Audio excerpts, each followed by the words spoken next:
Partie 1. Le parfum des roses blanches flottait dans l'air tiède de cette soirée de juin, mêlé à l'arôme délicat du champagne rosé que les serveurs versaient généreusement dans les coupes en cristal.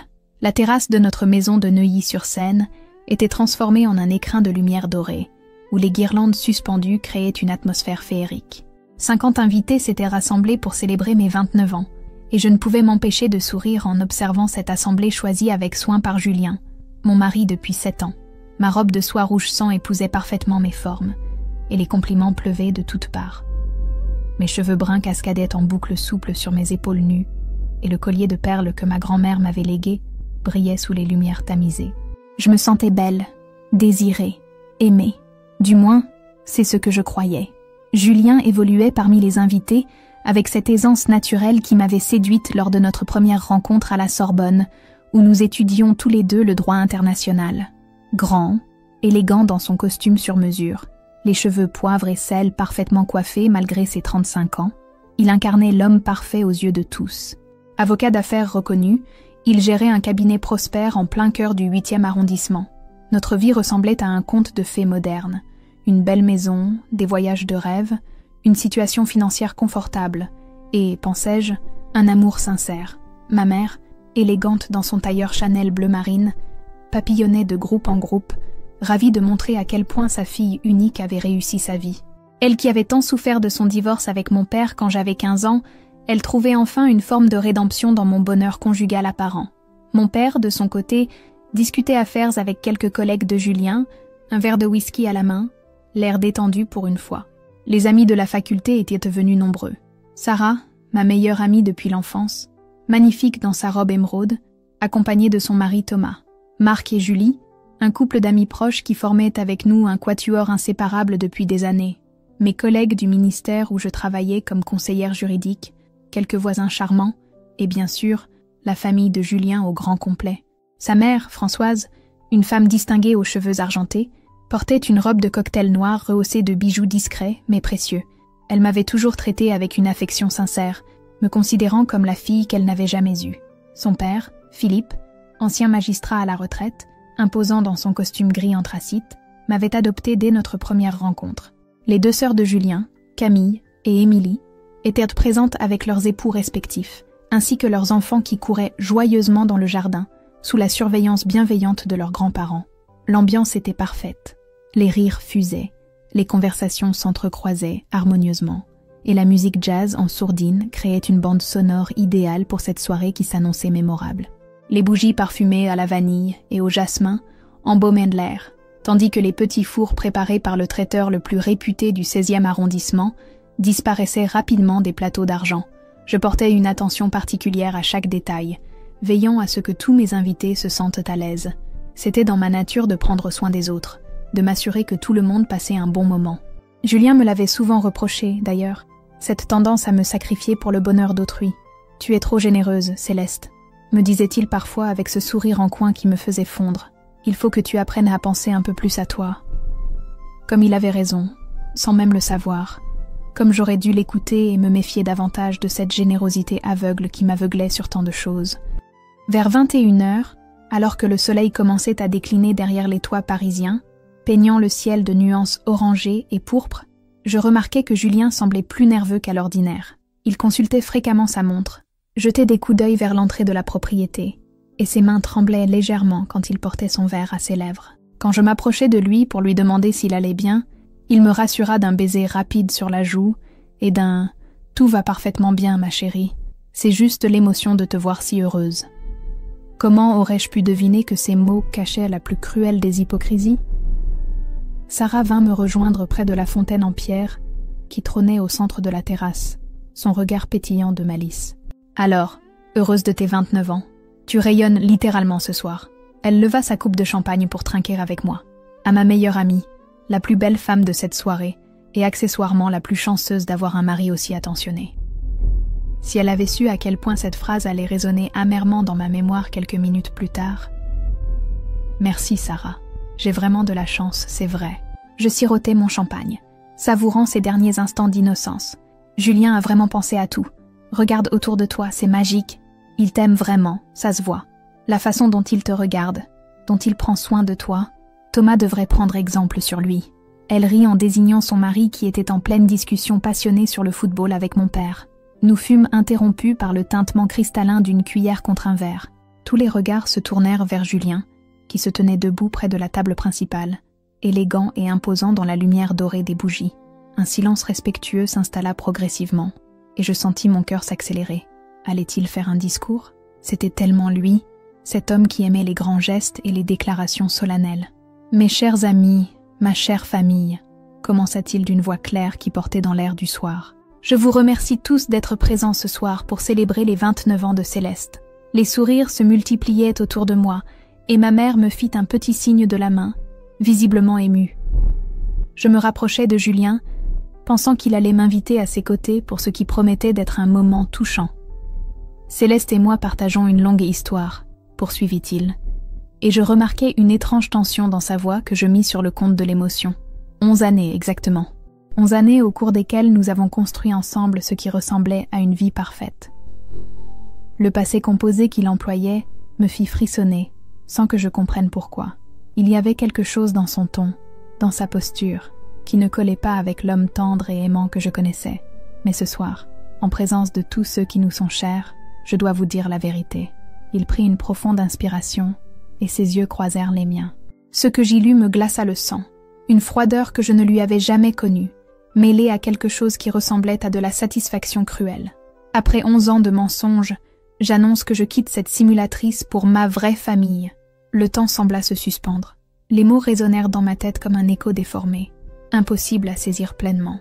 Simulatrice? Vraie famille? De quoi parlait-il? Un vertige me saisit, et je dus m'appuyer contre la balustrade de pierre pour ne pas vaciller. Autour de moi, les visages des invités exprimaient un mélange de confusion et d'incrédulité. Certains échangeaient des regards interrogateurs, d'autres avaient la bouche ouverte de stupéfaction. Ma mère, que je distinguais dans la foule, était devenue livide, une main portée à sa gorge comme si elle étouffait. Puis, comme dans un cauchemar, la porte-fenêtre donnant sur le salon s'ouvrit, et une femme apparut. Grande, blonde, enceinte d'au moins 6 mois, elle portait une robe de maternité élégante d'un bleu profond. Derrière elle, 2 enfants. Un petit garçon d'environ 8 ans aux cheveux bruns bouclés et aux yeux noisettes si semblables à ceux de Julien qu'aucun doute n'était possible. Et une fillette de 5 ans peut-être, blonde comme sa mère, qui regardait timidement l'assemblée médusée. La femme s'avança vers Julien avec un sourire radieux et il l'accueillit dans ses bras, l'embrassant tendrement sur les lèvres, sous les yeux ébahis de 50 personnes. Les enfants vinrent se blottir contre lui, et il les serra contre lui avec une affection évidente, naturelle, comme s'il avait fait ce geste des milliers de fois. « Je vous présente Isabelle, ma compagne depuis 12 ans, et nos enfants, Maxime et Chloé, » déclara-t-il avec une fierté non dissimulée. « Dans 3 mois, nous accueillerons notre 3e enfant. » Un murmure d'incompréhension et d'indignation parcourut l'assemblée. Je ne parvenais toujours pas à saisir pleinement ce qui se déroulait sous mes yeux. 12 ans, mais nous étions ensemble depuis 11 ans. Cela signifiait qu'il était avec elle depuis le début de notre relation, avant même notre mariage. Cela signifiait que toute ma vie n'était qu'une mascarade, que j'avais été la maîtresse sans le savoir, que ces enfants qui ressemblaient tant à l'homme que j'aimais avaient grandi loin de moi pendant que je rêvais d'en avoir avec lui. « Julien, qu'est-ce que tu fais ?» La voix de ma mère, aiguë et tremblante, brisa le silence pesant. Qu'est-ce que c'est que cette plaisanterie de mauvais goût? Il se tourna vers elle avec un sourire qui me parut soudain cruel. Ce n'est pas une plaisanterie, Madame Dubois, c'est la réalité. Votre fille a été ma couverture parfaite pendant toutes ces années.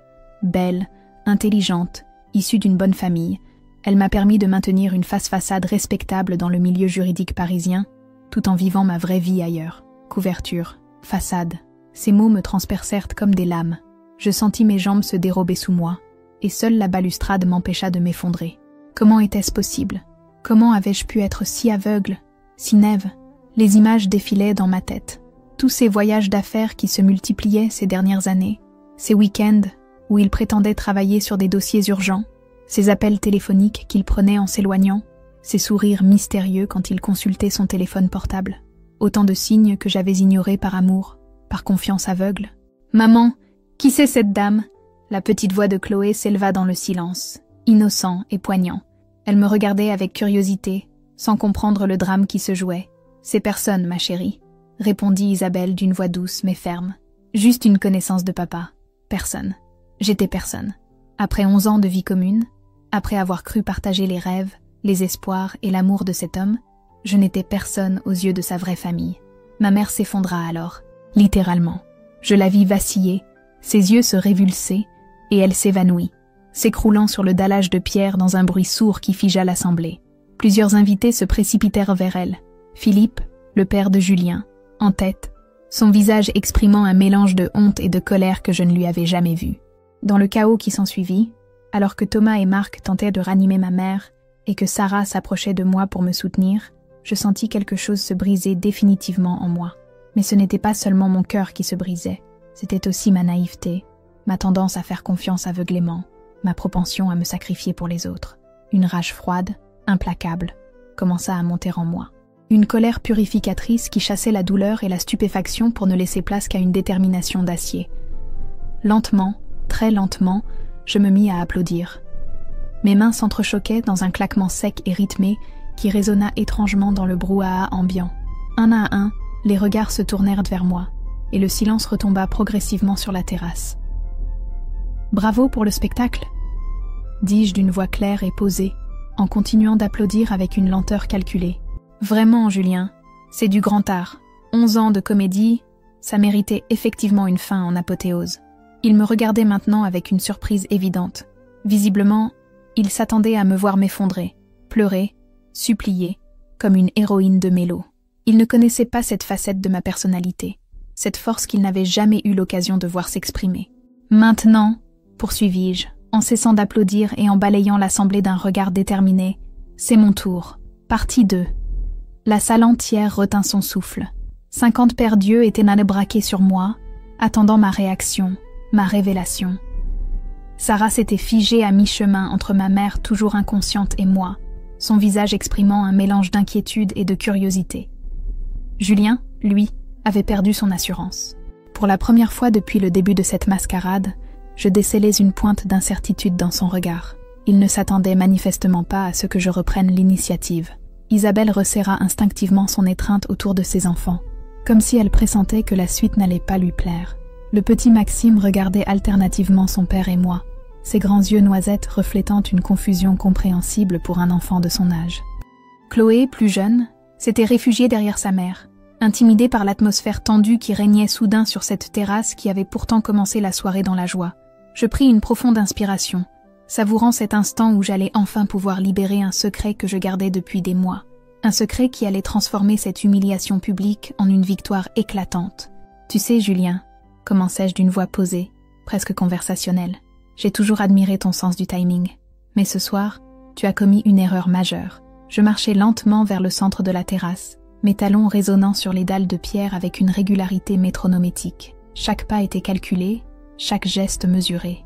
J'avais passé des années à observer Julien plaider devant les tribunaux, et j'avais appris de lui l'art de captiver un auditoire. Vois-tu, pendant que tu orchestrais cette petite comédie, pendant que tu planifiais cette révélation que tu pensais si humiliante pour moi, j'en préparais une bien plus spectaculaire de mon côté. Ma mère avait repris connaissance, et Sarah l'aidait à se relever. Elle me regardait avec des yeux encore embués, essayant de comprendre ce qui se passait. Thomas et Marc s'étaient rapprochés, formant un demi-cercle protecteur autour de moi. Même dans cette situation surréaliste, mes amis restaient fidèles. Tu parles de mensonges, Julien ? Parlons-en des mensonges. Parlons de cette double vie que tu mènes depuis si longtemps. Mais parlons aussi de mes propres secrets. Je sortis mon téléphone portable de mon sac à main, un geste simple qui fit naître une tension palpable dans l'assemblée. Julien me regardait avec une appréhension croissante. Il commençait à comprendre que cette soirée ne se déroulerait pas comme il l'avait prévu. Il y a 6 mois, j'ai découvert l'existence d'Isabelle et des enfants. Oh, pas par hasard. J'ai engagé un détective privé parce que ton comportement avait changé, parce que tes mensonges devenaient de plus en plus grossiers, parce que quelque chose me disait que tu me cachais quelque chose d'important. Un murmure parcourut l'assemblée. Sarah écarquilla les yeux, visiblement stupéfaite. Elle qui me connaissait depuis l'enfance n'avait jamais soupçonné que je puisse être capable d'une telle démarche. Ma mère, encore chancelante, s'appuyait contre Philippe qui la soutenait avec une galanterie touchante, son visage exprimant un mélange de fierté et d'inquiétude. « Maître Durand, vous connaissez sûrement. » poursuivis-je en me tournant vers quelques collègues de Julien présents dans l'assistance. Un excellent détective privé, ancien commissaire de police. Très discret, très efficace. Il m'a fourni un dossier complet sur tes activités extra-conjugales. Isabelle avait pâli. Elle qui affichait quelques minutes auparavant un sourire triomphant, commençait visiblement à réaliser que la situation lui échappait. Les enfants, sensibles à l'atmosphère tendue, se collaient de plus en plus contre elle. Photos, relevés téléphoniques, emploi du temps détaillé, factures de restaurants et d'hôtels, tout y était. Même l'acte de naissance de Maxime, puis celui de Chloé.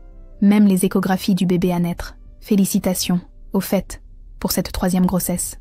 Un garçon, si mes informations sont exactes. Julien était maintenant livide.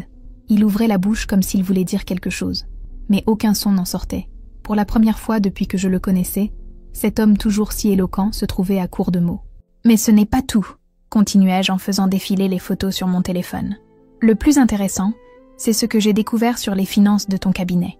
Car vois-tu, Julien, quand on soupçonne son mari d'adultère, on finit par s'intéresser à tous les aspects de sa vie. Et j'ai toujours eu un don pour les chiffres. Je brandis mon téléphone vers l'assemblée, montrant une série de documents que j'avais photographiés. Détournement de fonds, évasion fiscale, blanchiment d'argent. Ton cabinet est un véritable nid à combines financières. Ces voyages d'affaires si fréquents, en réalité, des allers-retours vers les îles Caïmans et la Suisse pour alimenter des comptes offshore. Cette belle maison, cette voiture de luxe, ces voyages de rêve que nous faisions ensemble, tout était financé par de l'argent sale. Un silence de mort s'abattit sur la terrasse. Même les enfants semblaient apercevoir la gravité du moment et se taisaient. Camille et Émilie, les sœurs de Julien, échangeaient des regards horrifiés. Leur frère, leur modèle de réussite, était en train de s'effondrer sous leurs yeux. Et le plus beau dans tout ça, ajoutai-je avec un sourire qui se voulait radieux, c'est que j'ai tout transmis au procureur de la République il y a exactement 1 semaine, ainsi qu'à l'ordre des avocats, et à l'administration fiscale, bien sûr. Cette fois, ce fut au tour de Julien de vaciller. Il dut s'appuyer contre la table pour ne pas tomber. Isabelle le regardait avec une expression de panique croissante.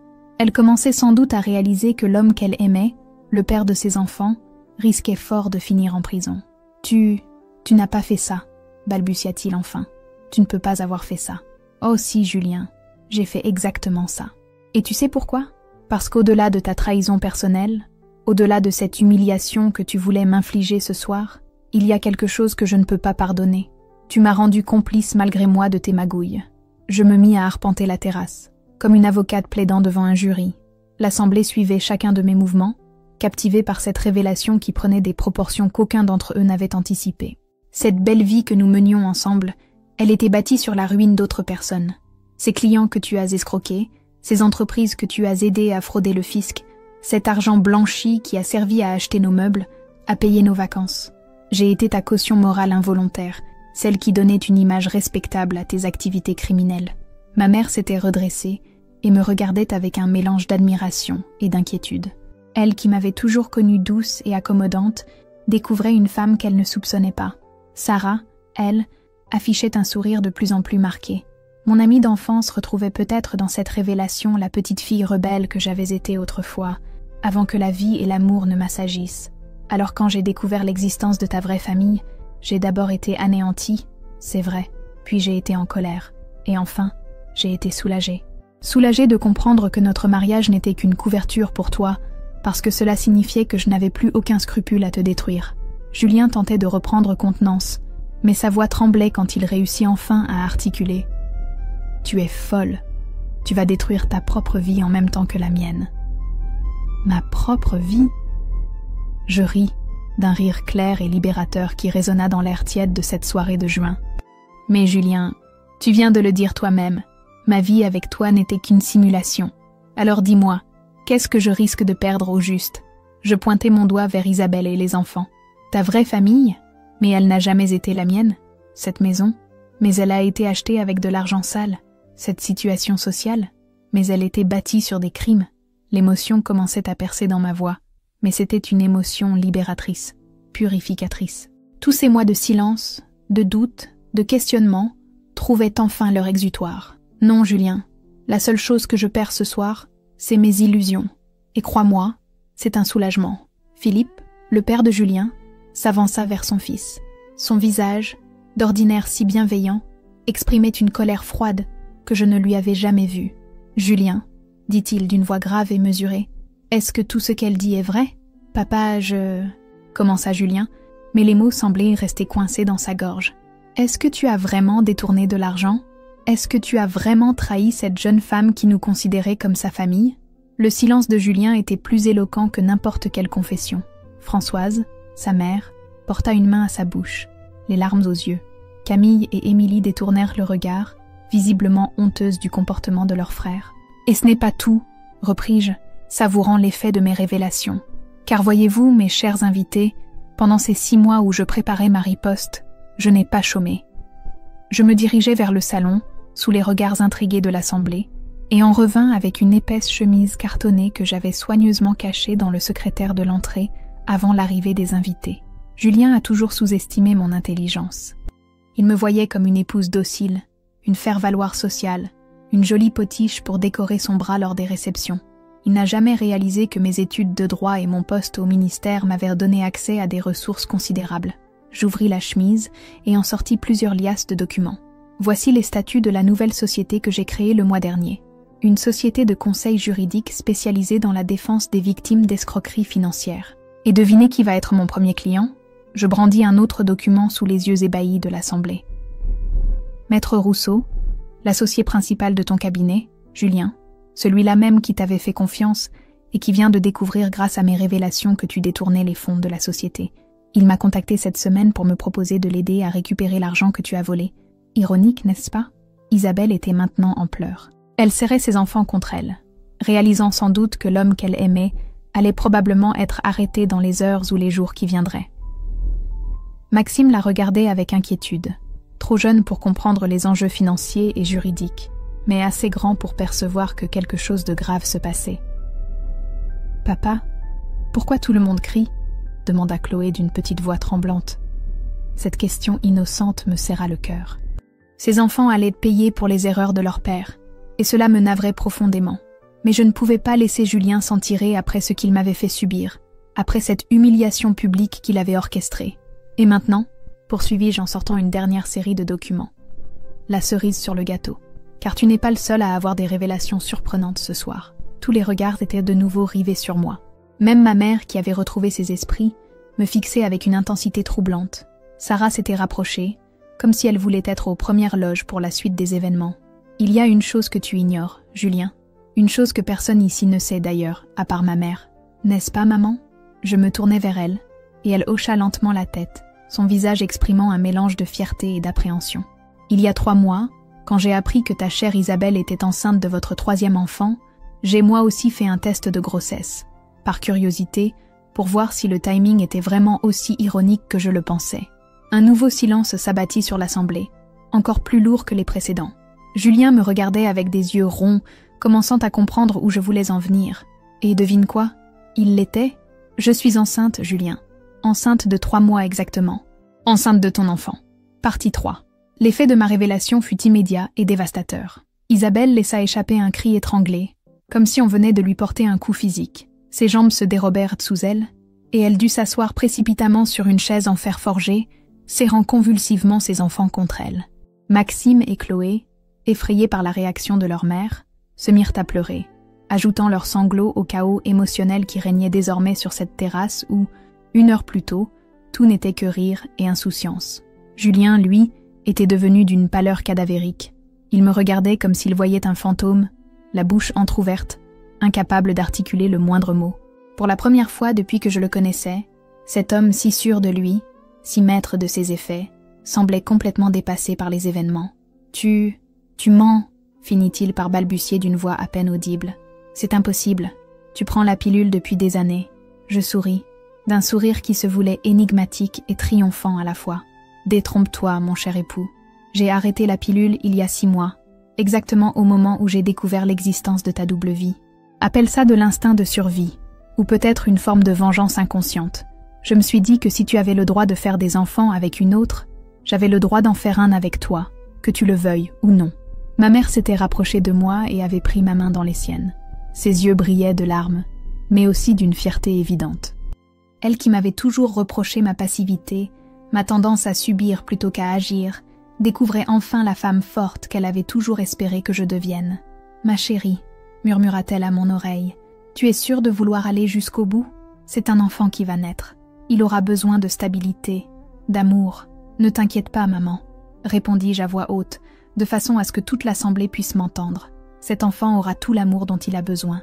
Et contrairement aux enfants de monsieur avec madame, il portera mon nom. » Cette dernière phrase fit l'effet d'une bombe. Isabelle releva brusquement la tête, ses yeux rougis par les larmes lançant des éclairs. « Comment oses-tu » cracha-t-elle avec une haine venimeuse. « Comment oses-tu parler de mes enfants? Tu n'es qu'une quoi ?» l'interrompis-je calmement. « Une épouse trompée? Une femme bafouée? Ou peut-être une rivale ?»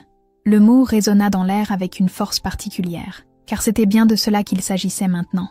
Une rivalité ouverte entre deux femmes qui portaient toutes les deux les enfants du même homme. Sarah s'approcha de moi, son visage exprimant un mélange d'admiration et d'inquiétude. « Céleste, » dit-elle doucement, « je comprends ta colère, je comprends ta soif de vengeance. Mais es-tu sûre que c'est la bonne solution?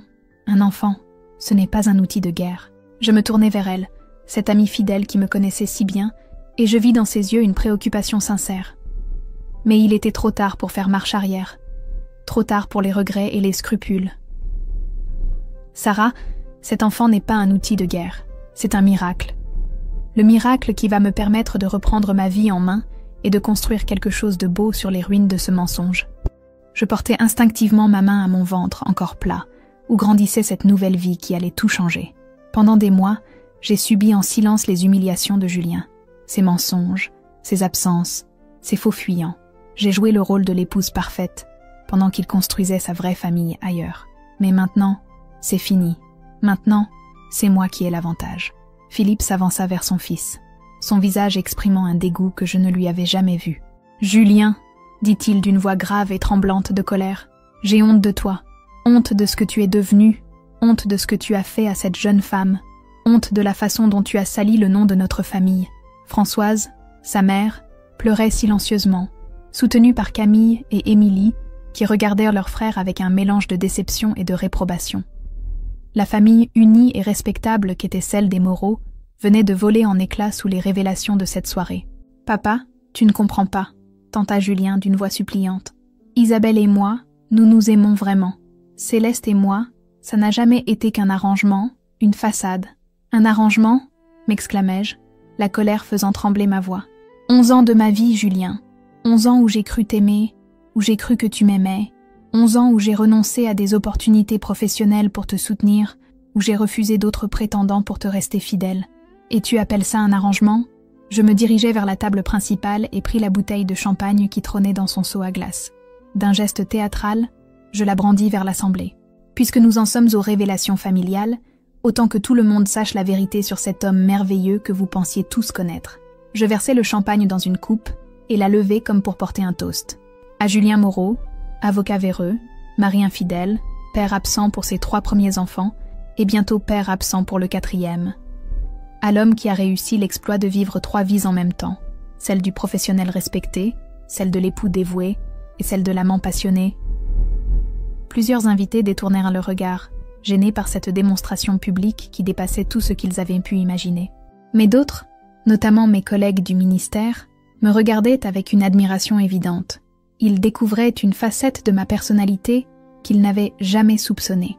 Thomas, le mari de Sarah, s'avança vers Julien avec une expression menaçante. « Tu sais quoi, Moreau? J'ai toujours pensé que tu étais trop parfait pour être honnête. Mais là, tu dépasses tout ce que j'avais imaginé. » Marc, lui, se contenta de secouer la tête avec dégoût. 11 ans, mec. 11 ans que tu nous regardes dans les yeux en nous mentant. 11 ans que tu viens dîner chez nous avec Céleste en jouant au mari aimant. Tu me dégoûtes. Julien regardait ses amis, sa famille, tous ces gens qu'il avait admirés et respectés, et il lisait dans leurs yeux la déception et le mépris. L'édifice social qu'il avait mis tant d'années à construire s'effondrait en quelques minutes. « Mais ce n'est pas tout », repris-je en reposant ma coupe. « Car voyez-vous, mes chers invités, cette grossesse n'est pas seulement un heureux hasard du calendrier. » Je sortis de mon sac une nouvelle liasse de documents et la brandis sous les yeux de l'assemblée médusée. Voici les résultats d'une amniosynthèse que j'ai fait faire la semaine dernière. Oh, rassurez-vous, le bébé va très bien. Mais cette analyse m'a appris quelque chose de très intéressant sur la paternité. Julien me regardait avec des yeux exorbités, comme s'il pressentait ce qui allait suivre. Car voyez-vous, quand on soupçonne son mari d'avoir une double vie, on finit par se poser beaucoup de questions, y compris sur sa fidélité au sein même de cette double vie. Je me tournai vers Isabelle, qui s'était figée, son visage exprimant une peur grandissante. « Dis-moi, Isabelle, ton petit Maxime ressemble beaucoup à Julien, n'est-ce pas? Ses yeux noisettes, ses cheveux bouclés. Mais dis-moi, est-ce que tu es absolument certaine qu'il est de lui ?» Un silence de mort s'abattit sur la terrasse. Isabelle était devenue livide, et Julien la regardait avec une expression d'incompréhension totale. « Qu'est-ce que tu veux dire ?» balbutia-t-il. « Ce que je veux dire, mon cher Julien, c'est que ton détective privé préféré, Maître Durand, ne s'est pas contenté de t'espionner toi. Il a aussi mené quelques investigations sur ta chère Isabelle. Et devine ce qu'il a découvert ?» Je brandis une photo sous les yeux de l'assemblée. On y voyait Isabelle en compagnie d'un homme brun aux yeux noisettes, étonnamment ressemblant à Julien. « Voici François Dubois, le frère de ta secrétaire, Julien. Un homme charmant, marié et père de famille, qui a eu une liaison avec Isabelle il y a exactement 9 ans, soit 9 mois avant la naissance de Maxime. » Isabelle poussa un cri déchirant et se leva brusquement, manquant de faire tomber Chloé qui s'accrochait à sa robe. « Non, non, c'est faux. Maxime est bien le fils de Julien. Je n'ai jamais... François et moi, c'était fini depuis longtemps quand j'ai rencontré Julien. »« Vraiment ?» demandai-je avec un sourire ironique. « Alors explique-moi pourquoi François vient te rendre visite tous les mardis après-midi quand Julien croit que tu vas chez le médecin. Explique-moi pourquoi il t'envoie un virement de 500 € tous les mois sur un compte que Julien ne connaît pas. Explique-moi pourquoi Maxime l'appelle tonton François. Et pourquoi il lui ressemble comme 2 gouttes d'eau. » Julien fixait Isabelle avec une expression d'horreur croissante. Toutes ses certitudes s'effondraient une à une. Non seulement sa femme officielle le quittait en révélant ses crimes, mais sa maîtresse venait peut-être de lui mentir sur la paternité de l'enfant qu'il considérait comme son fils aîné. « Isabelle, dit-il d'une voix tremblante, dis-moi que ce n'est pas vrai. Dis-moi que Maxime est bien mon fils. » Mais Isabelle ne répondait pas. Elle serrait convulsivement ses enfants contre elle, les larmes coulant sur ses joues, incapable de soutenir le regard de l'homme qu'elle prétendait aimer. Le petit Maxime, sentant la détresse de sa mère, leva vers elle ses grands yeux noisettes, ses yeux qui ressemblaient tant à ceux de Julien, mais peut-être encore plus à ceux de François Dubois. « Maman, pourquoi tu pleures? Qu'est-ce qu'elle dit, la dame ?» Cette question innocente acheva de briser le peu de contenance qui restait à Isabelle. Elle éclata en sanglots, incapable de répondre à son fils. C'est alors que je décidai de porter le coup de grâce. Et ce n'est pas tout, mes chers amis. Car si le petit Maxime n'est peut-être pas le fils de Julien, en revanche, mon enfant à moi l'est bel et bien. Et contrairement à ceux d'Isabelle, il aura un père présent et responsable. Je me tournai vers Julien avec un sourire triomphant. Car figure-toi, mon cher époux, que la loi française est très claire sur ce point. En tant qu'épouse légitime, j'ai des droits que ta maîtresse n'aura jamais. Et notre enfant aussi aura des droits que les siens n'auront jamais. Julien me regardait avec une expression de panique pure. « Qu'est-ce que tu veux dire ? » « Ce que je veux dire, c'est très simple. Quand tu seras en prison pour tes malversations financières, et crois-moi, avec le dossier que j'ai constitué contre toi, c'est une certitude, qui va s'occuper de tes enfants illégitimes, Isabelle, avec ses 3 gosses et sans ressources, elle qui a vécu à tes crochets pendant des années sans jamais travailler. » La cruauté de mes paroles me surprit moi-même. Mais la rage que j'avais accumulée pendant des mois prenait enfin le dessus sur ma nature habituellement bienveillante. Alors que moi, vois-tu, j'aurai la garde de notre enfant, j'aurai droit à une pension alimentaire conséquente, et surtout, j'aurai un bel héritage à léguer quand tu ne seras plus de ce monde. Philippe s'avança vers moi, son visage exprimant un mélange de respect et d'inquiétude. « Céleste, dit-il doucement, je comprends votre colère, et je ne cherche pas à excuser le comportement inqualifiable de mon fils. Mais ces enfants sont innocents. Quoi qu'il se soit passé entre leurs parents, ils ne méritent pas de payer pour les erreurs des adultes. » Sa remarque me toucha plus que je ne l'aurais voulu. Philippe avait toujours été bon avec moi, me traitant comme la fille qu'il n'avait jamais eue. Voir la déception dans ses yeux me fit momentanément douter de la justesse de ma vengeance. Mais il était trop tard pour reculer. Trop tard pour la clémence et le pardon. Partie 4. « Vous avez raison, Philippe, » répondis-je en me tournant vers le père de Julien, ma voix se radoucissant légèrement. « Ces enfants sont effectivement innocents. Mais savez-vous ce qui est innocent aussi ? Les 11 années de ma vie que votre fils a gâchées. » les projets d'avenir que j'ai abandonnés pour lui, les enfants que j'aurais pu avoir avec un homme honnête si je n'avais pas cru aux mensonges de Julien. Je marquai une pause, laissant mes paroles résonner dans le silence pesant qui s'était installé sur la terrasse. Les invités étaient en suspendu à mes lèvres, comme des spectateurs d'un drame dont ils ne pouvaient détacher leur regard. Mais contrairement à votre fils, je ne suis pas cruelle. Je n'ai pas l'intention de me venger sur des enfants innocents. Ce que je veux, c'est justice. Justice pour toutes ces années perdues. Justice pour cette humiliation publique qu'il vient de me faire subir. Justice pour tous ces crimes qu'il a commis en utilisant mon nom comme caution morale. Je sortis de mon sac un dernier document, soigneusement plié en 4. Et cette justice, je vais l'obtenir grâce à ceci. Je dépilai le document sous les yeux intrigués de l'Assemblée. C'était un acte notarié, aux armes de l'étude Maître Bergeron, l'un des notaires les plus réputés de Paris. Voici l'acte de donation que Julien a signé il y a 3 mois, par lequel il me cède tous ses biens propres, ainsi que sa part dans les biens communs, maison, voiture, compte bancaire, part de son cabinet d'avocat, tout. Un murmure de stupéfaction parcourut l'Assemblée. Julien me regardait avec des yeux exorbités, comme s'il venait de recevoir un coup de massue. Tu mens, balbutia-t-il. Je n'ai jamais signé ça. C'est impossible.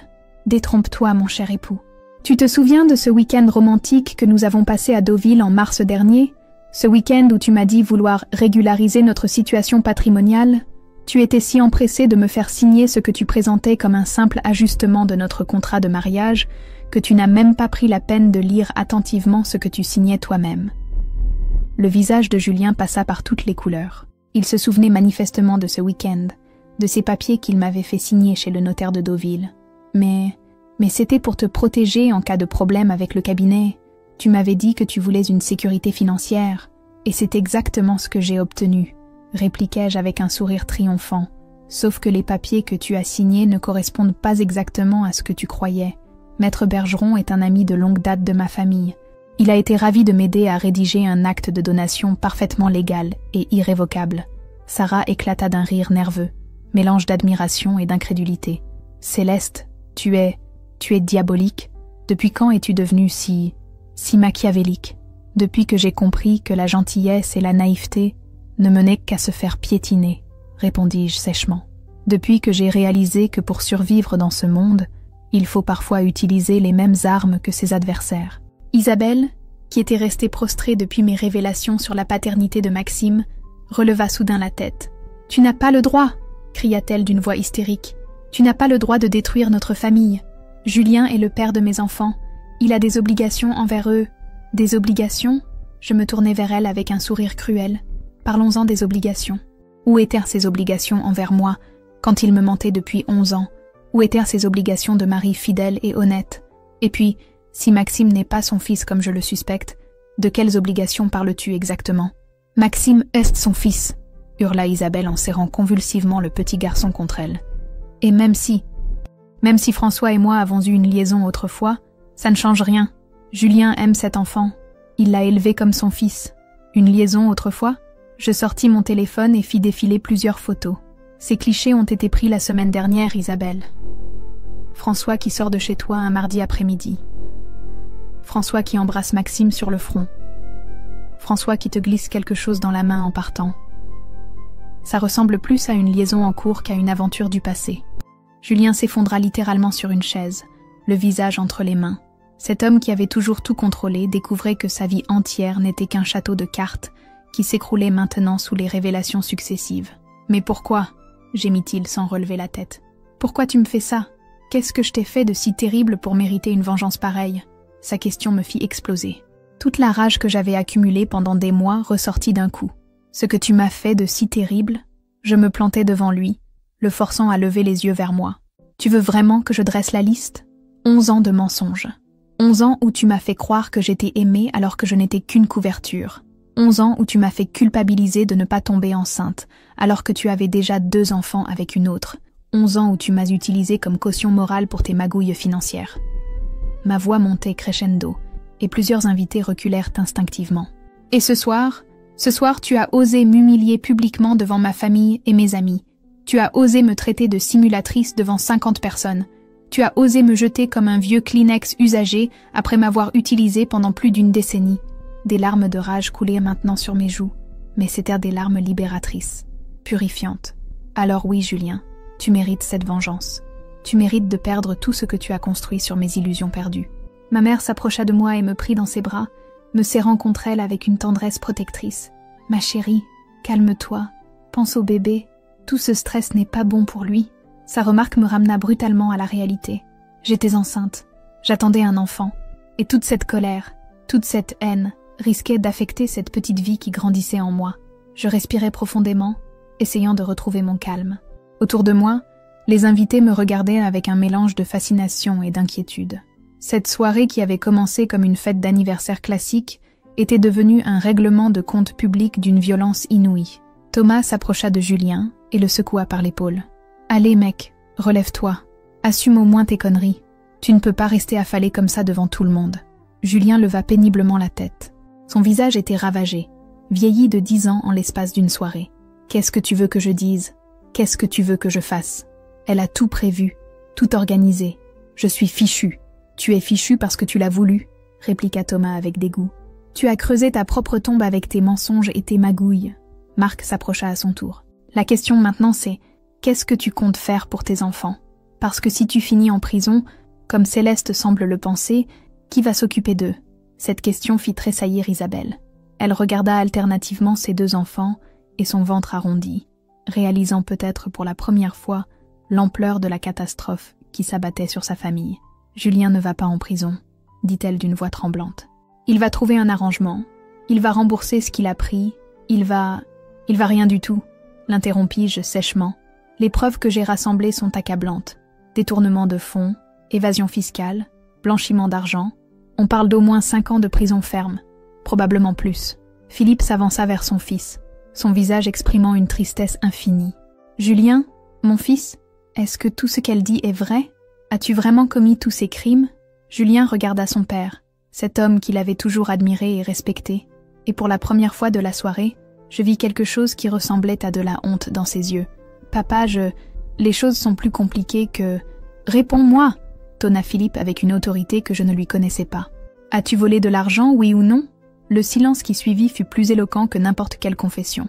Françoise, la mère de Julien, poussa un gémissement déchirant et se cacha le visage dans ses mains. « Mon Dieu » murmura-t-elle, « mon propre fils, qu'est-ce que nous avons fait de mal dans son éducation ?» Camille et Émilie, les sœurs de Julien, se rapprochèrent de leurs parents pour les soutenir. Elles regardaient leur frère avec un mélange de déception et de colère. « Julien, » dit Camille d'une voix tremblante, « comment as-tu pu nous faire ça? Comment as-tu pu salir le nom de notre famille de cette façon? Et comment as-tu pu traiter Céleste comme ça ?» ajouta Émilie. « Cette femme qui t'aimait sincèrement, qui nous considérait comme sa famille. Tu nous as tous trahis. » Leurs reproches semblaient affecter Julien plus que toutes mes révélations. Il voyait sa famille, son refuge, son port d'attache, se détourner de lui un à un. « Vous ne comprenez pas ?» tenta-t-il faiblement. « L'argent, c'était pour assurer l'avenir des enfants, pour assurer l'avenir de quels enfants ?» l'interrompis-je avec sarcasme. « Ceux d'Isabelle qui ne sont peut-être même pas de toi, ou celui que tu portes avec moi et que tu viens d'apprendre l'existence. » Je me tournai vers l'assemblée, balayant d'un regard circulaire tous ces visages qui me fixaient avec fascination. « Mes chers amis, je pense que cette soirée a été suffisamment riche en émotions. Il est temps que chacun rentre chez soi et digère ce qu'il vient d'apprendre. » Sarah s'approcha de moi, visiblement inquiète. « Céleste, tu es sûre que ça va aller? Tu veux que je reste avec toi cette nuit? Ne t'inquiète pas pour moi, Sarah. Pour la première fois depuis longtemps, je sais exactement où je vais et ce que je veux. » Je me dirigeai vers la table principale et repris la bouteille de champagne. « Mais avant que vous partiez tous, je voudrais porter un dernier toast. » Je remplis ma coupe et la levai vers l'assemblée silencieuse. À la vérité, mes chers amis, à cette vérité qui fait parfois mal, mais qui libère toujours, à la fin des illusions et au début d'une nouvelle vie. Je bus une gorgée de champagne, savourant son goût pétillant sur ma langue. Et maintenant, je vous souhaite à tous une excellente soirée. Les portes sont ouvertes, vous pouvez partir quand vous le souhaitez. Les invités commencèrent à se disperser lentement, certains venant me serrer la main ou m'embrasser avant de partir, d'autres s'éclipsant discrètement sans un mot. L'ambiance festive du début de soirée avait laissé place à un malaise palpable. Bientôt, il ne resta plus sur la terrasse que Julien, Isabelle et ses enfants, mes parents, les parents de Julien, Sarah et Thomas, et Marc et Julie. Une dizaine de personnes qui se regardaient en chiens de faïence, ne sachant comment gérer cette situation inédite. C'est alors que j'annonçai ma dernière surprise de la soirée. Partie 5. Je posai ma coupe de champagne sur la table et me dirigeai vers l'entrée de la maison. Tous les regards me suivaient, intrigués par ce nouveau mystère que je semblais préparer. Mes talons résonnaient sur le carrelage du hall d'entrée avec une régularité presque hypnotique. « Il y a encore une chose que vous devez savoir », déclarai-je en revenant sur la terrasse avec une enveloppe Kraft que j'avais soigneusement cachée dans le tiroir de la console de l'entrée.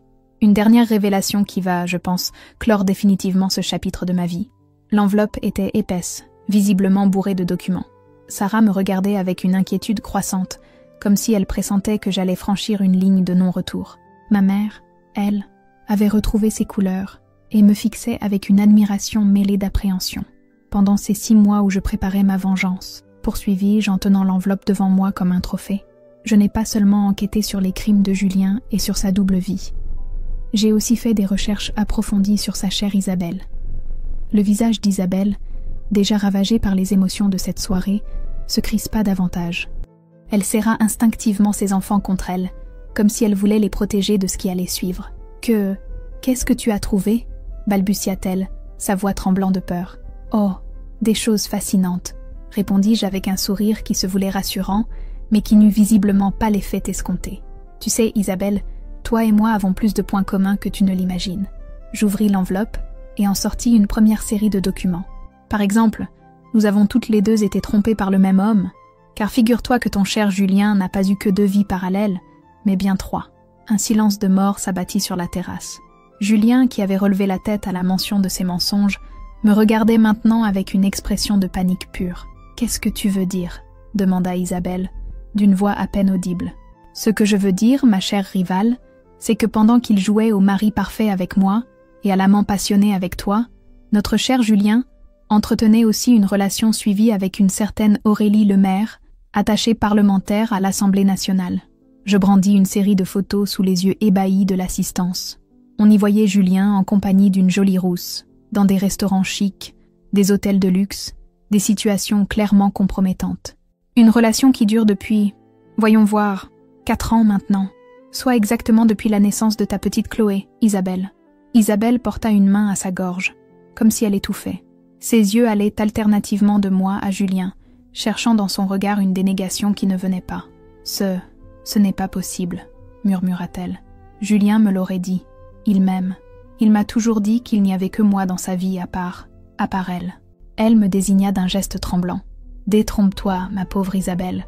Notre Julien national est un collectionneur. Il collectionne les femmes comme d'autres collectionnent les timbres.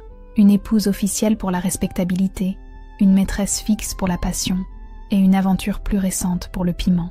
Julien tenta de se lever, mais ses jambes le trahirent, et il retomba lourdement sur sa chaise. « Céleste, arrête !» supplia-t-il d'une voix brisée. « Tu as eu ta vengeance. Tu m'as détruit. Qu'est-ce que tu veux de plus ?» Ce que je veux de plus, je me plantai devant lui, le dominant de toute ma hauteur. Ce que je veux, c'est que tout le monde ici comprenne à quel point tu es un monstre. Un menteur pathologique qui n'a jamais aimé personne d'autre que lui-même. Je sortis d'autres documents de l'enveloppe. Car voyez-vous, mes chers amis, cette chère Aurélie n'est pas seulement la 3e femme de Julien, elle est aussi enceinte, de 6 mois exactement. Cette révélation fit l'effet d'une bombe. Isabelle poussa un cri de désespoir et s'effondra sur sa chaise, ses enfants s'accrochant à elle sans comprendre ce qui se passait. Philippe et Françoise, les parents de Julien, échangèrent des regards horrifiés. Même Sarah, qui pensait avoir tout entendu, ouvrait la bouche de stupéfaction. « Enceinte ?» répéta ma mère d'une voix incrédule. « Tu veux dire que ce monstre a mis enceinte 3 femmes en même temps. » « Pas tout à fait en même temps, maman. Disons plutôt dans un délai de 3 mois. Aurélie d'abord, puis moi, puis probablement une 4e que nous n'avons pas encore découverte, connaissant les habitudes de reproduction de notre ami. » Julien avait maintenant le visage entre les mains et sanglotait comme un enfant. Cet homme qui s'était dressé fièrement 1 heure plus tôt pour révéler sa vraie famille n'était plus qu'une loque humaine, écrasée par le poids de ses mensonges qui s'écroulaient les uns après les autres. « Mais ce n'est pas tout, » continuai-je implacablement. Car cette chère Aurélie ne se contente pas d'attendre un enfant de Julien. Elle croit aussi qu'il va quitter sa femme pour l'épouser. Je sortis de l'enveloppe une liasse de lettres manuscrites. Voici la correspondance qu'ils échangent depuis 4 ans. Des lettres d'amour enflammées où Julien promet à Aurélie qu'il va divorcer dès que le moment sera opportun. Des promesses qu'il lui renouvelle dans chaque lettre depuis 4 ans, mot pour mot. Isabelle releva la tête, ses yeux rougis par les larmes lançant des éclairs de haine pure vers Julien. Tu lui as dit la même chose qu'à moi? Tu lui as fait les mêmes promesses? Julien ne répondait plus. Il s'était réfugié dans un silence de mort, comme s'il espérait que cette soirée cauchemardesque finirait par se terminer s'il faisait le mort assez longtemps. Les mêmes promesses, les mêmes mots doux, les mêmes mensonges, confirmai-je en agitant les lettres. Notre Julien est un homme d'habitude. Il recycle ses déclarations d'amour comme d'autres recyclent leurs canettes. Thomas secoua la tête avec dégoût. « Putain mec, mais comment tu fais? Comment tu arrives à mener 3 vies parallèles sans devenir fou? Qui te dit qu'il n'est pas fou ?» intervint Marc. « Regardez-le. Ça fait 1 heure qu'il n'arrive plus à aligner 2 mots. Il a pété les plombs. » Philippe s'approcha de son fils et lui posa une main ferme sur l'épaule. « Julien, relève-toi. Tu dois affronter tes responsabilités. Tu as des enfants qui dépendent de toi, des femmes que tu as trompées, une famille que tu as déshonorée. Tu ne peux pas te contenter de pleurer. » Mais Julien ne bougeait toujours pas. Il semblait s'être réfugié dans un monde intérieur, où les conséquences de ses actes ne pouvaient l'atteindre. C'est alors que je sortis le dernier document de l'enveloppe, le plus important, celui qui allait définitivement sceller le sort de cet homme qui avait gâché tant de vies. Et maintenant, mes chers amis, le bouquet final. Je brandis une convocation officielle, timbrée aux armes de la République française. Voici la convocation que Julien a reçue ce matin même à son cabinet. Une convocation de la brigade financière pour interrogatoire, dans le cadre de l'enquête préliminaire ouverte suite à ma plainte. Sarah écarquilla les yeux. « Tu veux dire que la police est déjà saisie ?» Depuis 1 semaine exactement. Le procureur de la République a été très réactif quand je lui ai transmis mon dossier. Il faut dire que les sommes en jeu sont considérables. Je me tournai vers Julien qui avait relevé la tête à la mention de la convocation. 3 millions d'euros détournés, Julien. 3 millions qui dormaient sur des comptes offshore pendant que tes clients se serraient la ceinture. Sans compter les 2 millions d'évasion fiscale et le million blanchi pour le compte de tes amis mafieux de la Côte d'Azur. Cette fois, ce fut au tour de Philippe de vaciller. Il dut s'appuyer contre la balustrade pour ne pas tomber. 6 millions, murmura-t-il d'une voix étranglée. Mon fils a volé 6 millions d'euros? Au minimum, précisai-je. L'enquête n'en est qu'à ses débuts. Il y aura probablement d'autres découvertes. Françoise, la mère de Julien, s'effondra dans les bras de ses filles. Cette femme digne et respectable qui avait passé sa vie à être fière de son fils découvrait qu'il était un criminel de haut vol. Mais alors, balbutia Isabelle en réalisant soudain les implications de mes révélations. Si Julien va en prison, qu'est-ce qui va nous arriver? Qu'est-ce qui va arriver à mes enfants? À tes enfants, je ne sais pas, répondis-je avec une fausse compassion. Mais toi, ma chère Isabelle, tu vas devoir te débrouiller seule. Car figure-toi que la justice française ne se contente pas de poursuivre les auteurs principaux des crimes financiers. Elle s'intéresse aussi aux complices et aux bénéficiaires. Le visage d'Isabelle devint livide. Qu'est-ce que tu veux dire? Ce que je veux dire, c'est que cette belle maison où tu vis à Vincennes, elle a été achetée avec de l'argent détourné. Cette voiture de luxe que tu conduis, elle a été payée avec de l'argent sale. Ces bijoux que tu portes, ces vêtements de créateur, ces voyages que vous faisiez ensemble, tout ça va être saisi par la justice. Isabelle porta une main tremblante à son collier de perles, comme si elle réalisait soudain qu'il n'était plus à elle. « Et le plus beau, continuai-je impitoyablement, c'est que tu vas devoir rembourser. Oui, ma chère rivale, tu vas devoir rendre jusqu'au dernier centime de ce que tu as reçu de Julien pendant toutes ces années. Les tribunaux ne font pas dans le détail quand il s'agit de récupérer le produit d'activité criminelle. »« Mais je ne savais pas, » protesta Isabelle avec désespoir. « Je ne savais pas que cet argent était volé. Julien me disait qu'il gagnait bien sa vie, qu'il avait de gros clients. L'ignorance n'a jamais été une excuse devant la loi, » répliquai-je sèchement. « Et puis, tu parles d'ignorance? Une femme qui vit depuis 12 ans avec un homme marié, qui accepte qu'il mène une double vie, qui ferme les yeux sur ses absences répétées. Tu savais très bien que quelque chose clochait. » Thomas siffla entre ses dents. « Putain, Céleste, tu n'y vas pas avec le dos de la cuillère. Tu la détruis complètement. Elle se détruit toute seule, rétorquai-je. Moi, je ne fais que révéler la vérité. Cette femme a profité pendant des années de l'argent que Julien volait à ses clients. Elle a vécu dans le luxe grâce à la misère des autres. Elle mérite ce qui lui arrive. » Isabelle se leva brusquement, serrant toujours ses enfants contre elle. « Tu es un monstre, » me cracha-t-elle au visage. « Un monstre cruel et jaloux qui prend plaisir à détruire des familles innocentes. » « Des familles innocentes ?» Je ris, d'un rire dur et métallique. « Ta famille, Isabelle, elle s'est construite sur la destruction de la mienne. Pendant que tu jouais à la petite femme heureuse avec mon mari et l'argent de ses victimes, moi je me languissais dans un mariage mensonge. Je renonçais à ma carrière pour soutenir un criminel. Je me culpabilisais de ne pas arriver à avoir d'enfant avec un homme qui en faisait déjà en cachette avec une autre. Ma voix montait à nouveau, chargée de toute la colère et l'amertume accumulée pendant des mois. Alors ne viens pas me parler d'innocence. Aucun de vous n'est innocent dans cette histoire. Vous avez tous profité de mes illusions et de ma naïveté.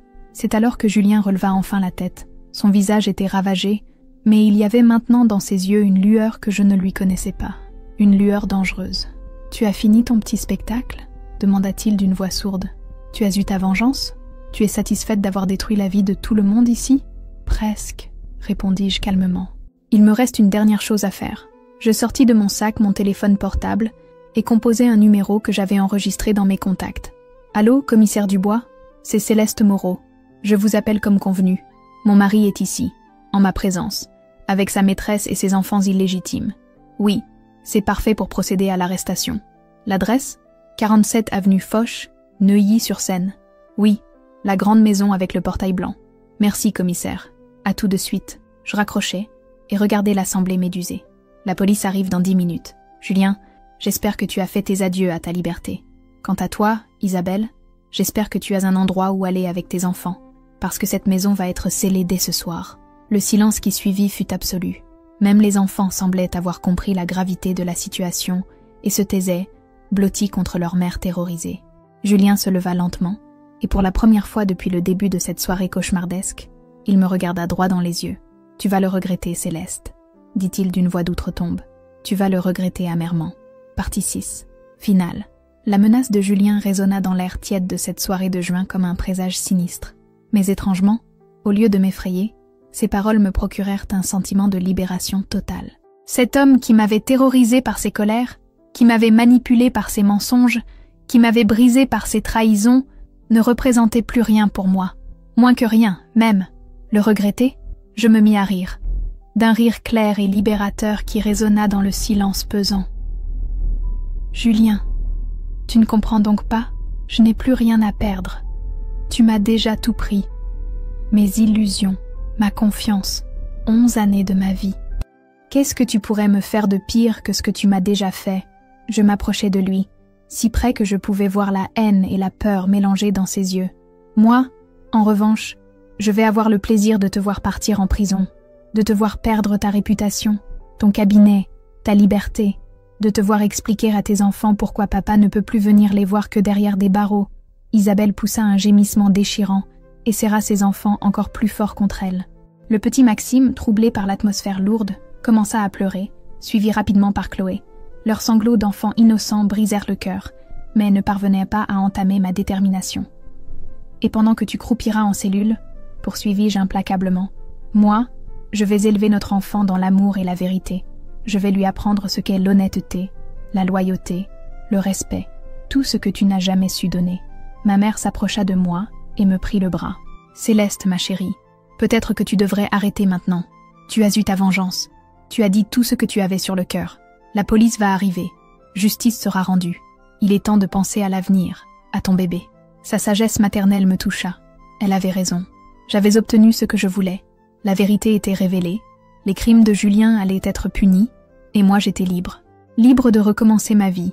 Libre de construire quelque chose de beau avec cet enfant qui grandissait en moi. Sarah s'approcha à son tour, ses yeux brillants d'admiration, mêlés d'inquiétude. « Ma belle, je ne sais pas comment tu as fait pour garder tout ça secret pendant des mois. Tu as une force que je ne soupçonnais pas. Cette force, elle est venue de la nécessité, répondis-je en posant ma main sur mon ventre encore plat. Quand on découvre qu'on porte la vie, on découvre aussi qu'on est capable de tout pour la protéger. » Philippe, le père de Julien, s'avança vers son fils. Son visage exprimait un mélange de déception et de tristesse infinie. « Julien, » dit-il d'une voix brisée, « je ne te reconnais plus. L'enfant que j'ai élevé, l'homme que je croyais connaître, où est-il passé ?» Julien leva vers son père des yeux embués de larmes. « Papa, j'ai voulu bien faire. J'ai voulu donner le meilleur à tout le monde.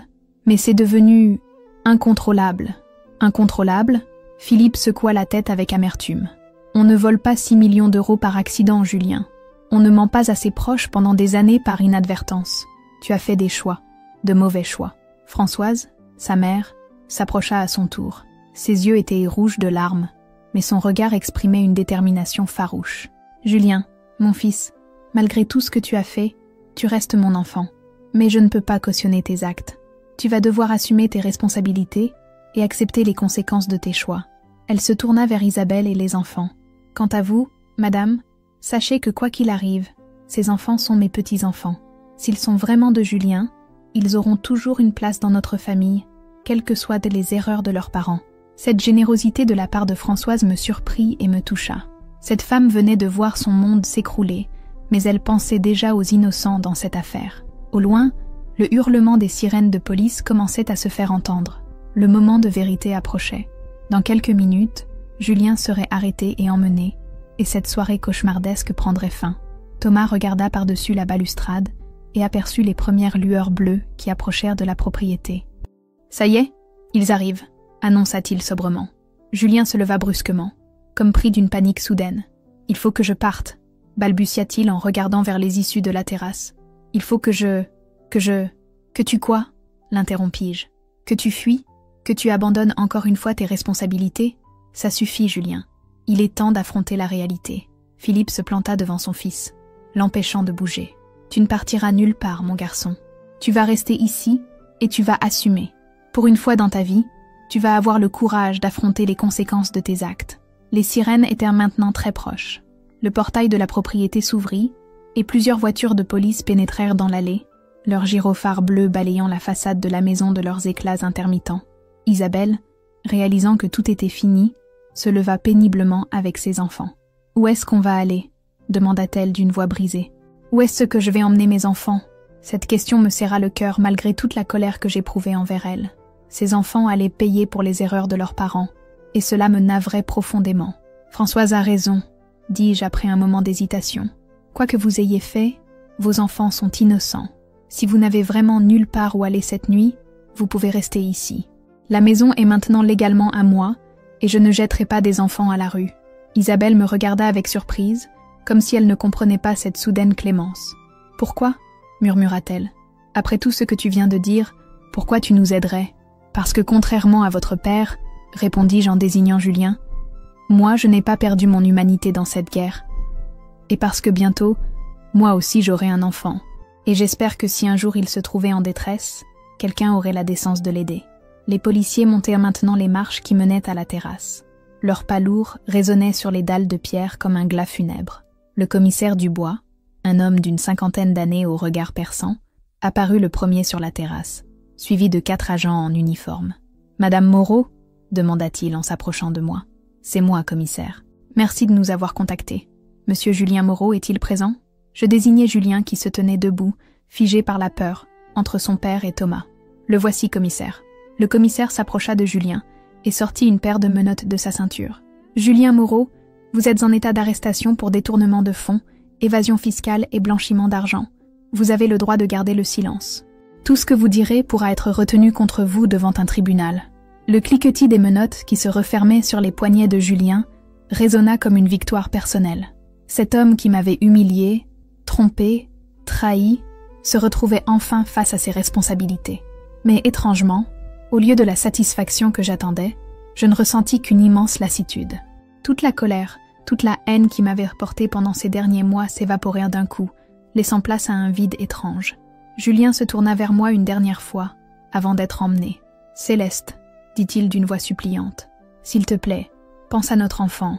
Il aura besoin de son père. Ne le prive pas de ça par vengeance. » Cette dernière manipulation me fit sourire amèrement. « Notre enfant, Julien, tu y penses maintenant ?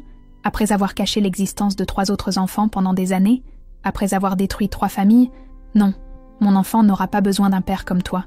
Il vaut mieux qu'il grandisse sans père que d'avoir un criminel comme modèle. » Les policiers emmenèrent Julien vers les voitures.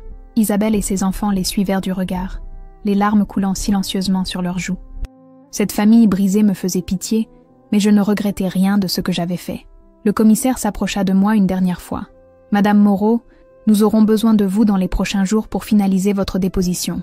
Et félicitations pour votre courage.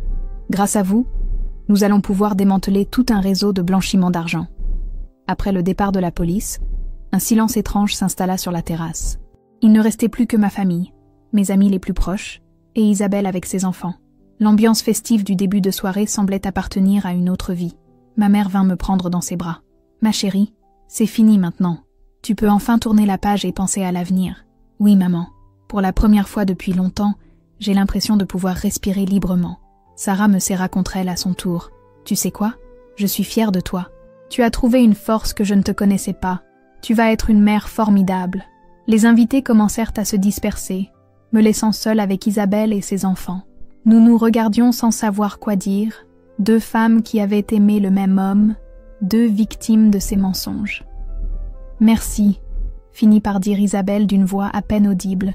« Merci de nous laisser rester cette nuit. Je vais chercher une solution demain. »« Isabelle, » dis-je après un moment d'hésitation, « pour ce que ça vaut, je ne vous souhaite pas de mal, ni à vous ni à vos enfants. Vous avez été trompés autant que moi. Peut-être différemment, mais trompés quand même. » Elle hocha la tête, incapable de parler. 2 heures plus tard, la grande maison de Neuilly était enfin silencieuse. Isabelle et ses enfants s'étaient installés dans la chambre d'amis, et moi je me retrouvais seule dans cette chambre conjugale qui n'avait plus de conjugal que le nom. Debout devant la fenêtre, je regardais les lumières de Paris scintiller dans la nuit. Ma main reposait instinctivement sur mon ventre, où grandissait cette nouvelle vie qui allait tout changer. Demain, je commencerai une nouvelle existence. Je reprendrai mon nom de jeune fille, je déménagerai dans un appartement plus petit, mais plus honnête.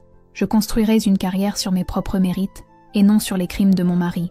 Mon enfant grandirait sans père, c'est vrai, mais il grandirait dans la vérité, dans l'amour, dans la dignité. Il apprendrait que parfois, pour préserver son intégrité, il faut avoir le courage de détruire les illusions qui nous empoisonnent. Cette soirée qui avait commencé comme une fête d'anniversaire s'achevait comme une renaissance. Ma renaissance. À 29 ans, je recommençais ma vie. Et pour la première fois depuis des années, cette perspective ne m'effrayait pas. Elle m'excitait, car j'avais appris une chose essentielle cette nuit. Quand on touche le fond, on ne peut que remonter. Et j'avais bien l'intention de remonter très haut. L'aube se levait doucement sur Paris, quand je m'endormis enfin, un sourire serein aux lèvres, la main posée sur mon ventre. Demain serait le premier jour du reste de ma vie, et cette fois, cette vie serait vraiment la mienne.